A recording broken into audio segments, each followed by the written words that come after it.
setelah kemarin pada, awal, Maret kemarin tidak terjadi kesepakatan atau gagal, justru membuat perang harga ya, kemudian juga harga minyak turun.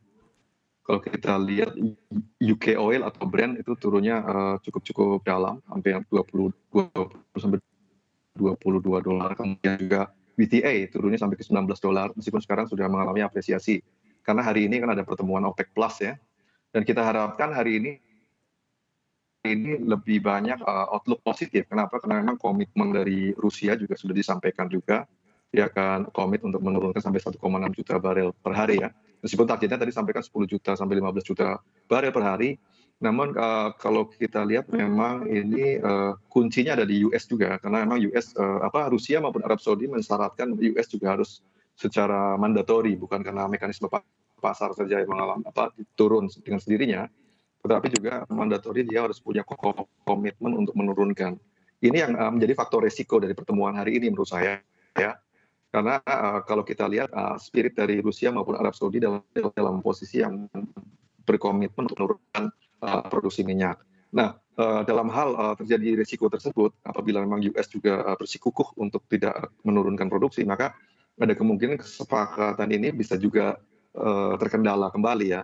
Dan, risiko yang, harus kita antisipasi adalah penurunan harga minyak di level, support yang sudah terbentuk kemarin. Katakanlah WTI pada kisaran, $20 bisa sampai ke, $15. Apalagi sekarang, ada wabah coronavirus yang juga menurunkan, permintaan akan minyak global mungkin antara 20% sampai 30%.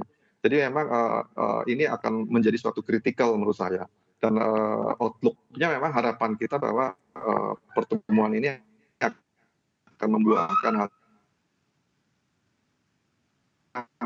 setelah, Amerika Serikat menurunkan, produksi minyaknya.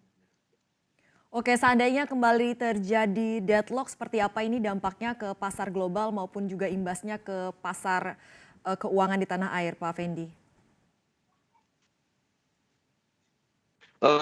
Apabila terjadi deadlock tentu saja akan lebih luas ya menurut saya, karena minyak ini kan, sekarang ini menjadi trigger, yang paling dominan juga.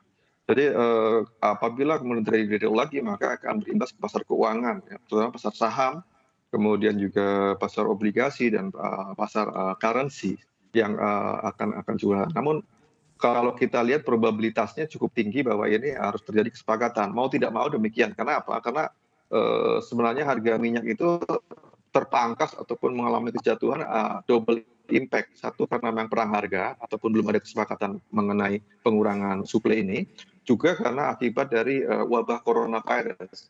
Jadi kalau tidak terjadi kesepakatan justru akan membahayakan ataupun backfire terhadap ketiga negara tersendiri tersebut, bahkan secara global.